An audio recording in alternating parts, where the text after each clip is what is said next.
What if Hal Jordan's death at the end of Lanterns Episode 1 is not the biggest mystery that we're supposed to be asking about? Because the missing power ring, the strange alien activity in Rushville, and the secrets surrounding Macon could all be connected to something much bigger than a simple murder. The first episode already gave us a story that feels less like a traditional superhero show and more like a dark detective mystery. And now Episode 2 could start pulling back the curtain on what is really happening. We know that the story jumps between different points in time, with Jon Stewart eventually discovering what appears to be Hal's dead body in 2026, while the earlier timeline shows the two Lanterns investigating aliens hiding among humans. But if Hal really is dead, where is his power ring? And if the ring was taken, who was powerful or clever enough to take it from a Green Lantern? Then there's Macon, a man who seems almost too prepared for an alien invasion and has already shown that he doesn't trust anything that isn't human. Could he secretly know more than he's telling Jon? And what exactly did Whalen mean when he warned that a war was coming and that vengeance was behind it? These are the questions that could make Episode 2 completely insane. So, in this video, we're going to break down my biggest Lanterns Episode 2 theories, including what could really be happening with Hal Jordan, who may have taken the ring, what Macon's true plan could be, and why the aliens might only be the beginning of the threat. Just to let you know, this video will contain spoilers for the first episode, so I'm giving you a fair warning now. Let's get into it. One of the biggest questions that Episode 2 needs to answer is what actually happened to Hal Jordan. At the end of the first episode, the story jumps forward and Jon Stewart discovers Hal's body in Rushville, leaving us with one of the biggest cliffhangers of the entire episode. The interesting thing here is that the show doesn't simply tell us that Hal is dead and move on. Instead, it deliberately makes us question everything about the scene. Hal is found without his power ring, and that detail could be much more important than it first appears. The entire Green Lantern mythology is built around these rings, so if Hal has genuinely been killed, then the question immediately becomes what happened to the ring after his death, and more importantly, who has it now? This is where I think Episode 2 could take a very interesting direction. My personal theory is that Hal really is dead, but we haven't been shown the complete story yet.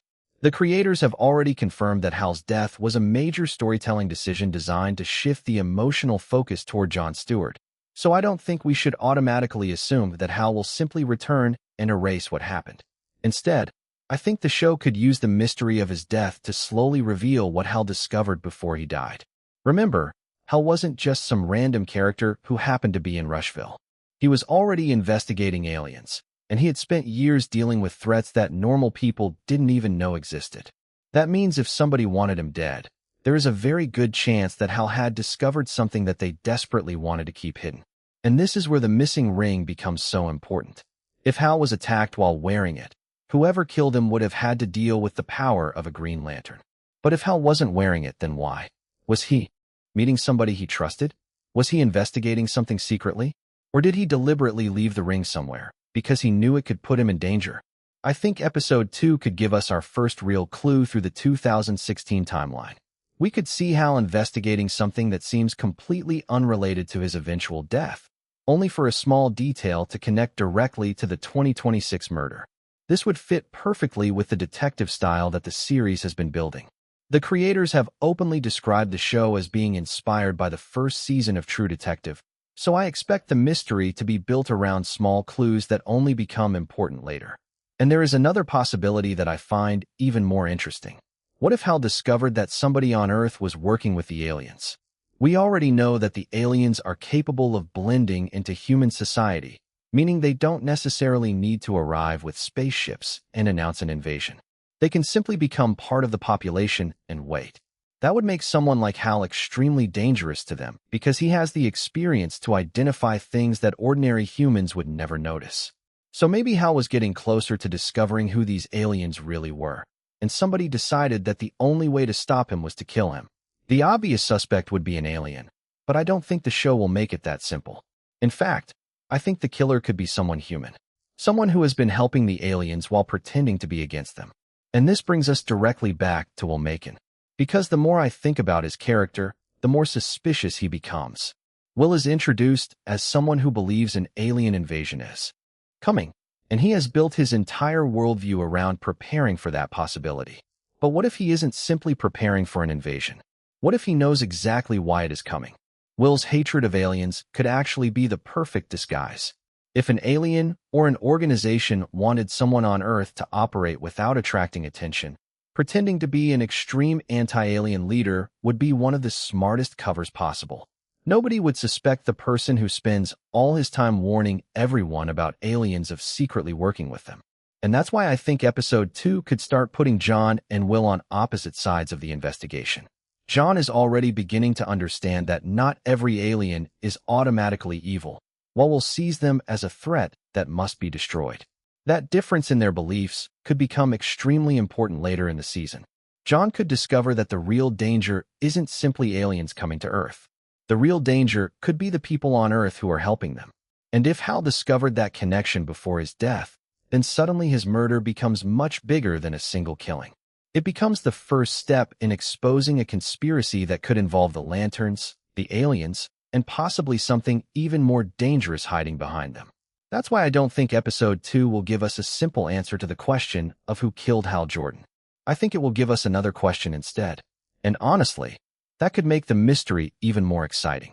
If there is one character that I think could become much more important as the story continues, it has to be Will Macon.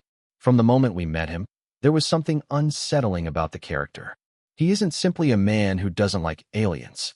He has built his entire life around the idea that an invasion is coming, and he has prepared himself and the people around him for the moment when it finally happens. On the surface, that makes him look like somebody who is trying to protect Earth. But the more we learn about Will, the more I start to wonder whether his real plan is something completely different.